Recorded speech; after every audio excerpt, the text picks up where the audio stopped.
കേരളത്തിന് സമീപം വെച്ച് തീപിടുത്തമുണ്ടായ വാൻഹായ് 503 കപ്പലിനുള്ളിലെ ജനറേറ്റർ പ്രവർത്തിപ്പിക്കാൻ സാധിച്ചു. ദൌത്യത്തിനായി എത്തിയ സാൽവേജ് സംഘമാണ് പുതിയ നേട്ടം കൈവരിച്ചത്. ഇതോടെ എഞ്ചിൻ റൂമിലെ വെള്ളം പോർട്ടബിൾ പമ്പുകൾ ഉപയോഗിച്ച് പുറത്തേക്ക് കളയാൻ സാധിക്കും. എസ് ശ്യാംകുമാർ ഉണ്ട് കൊച്ചിയിൽ നിന്ന്. ശ്യാംകുമാർ, എന്തൊക്കെയാണ് ഈ ദൌത്യത്തിലെ പുരോഗതി?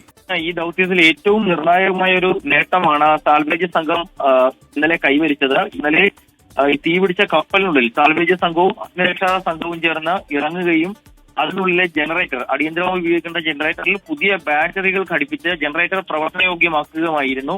ഇതോടുകൂടി പോർട്ടബിൾ പമ്പുകൾ ഉപയോഗിച്ച് കപ്പലിനുള്ളിൽ എഞ്ചിൻ റൂമിൽ ഉൾപ്പെടെ അടിഞ്ഞ് വെള്ളം പുറത്തേക്ക് കളയാനുള്ള ജോലികൾ ഇന്ന് പുനരാരംഭിക്കാനാവും. ഇതോടെ കപ്പൽ മുങ്ങുമെന്നുള്ള ഒരു പേടിക്കാണ് ഏകദേശം അറുതി വന്നിരിക്കുന്നത്.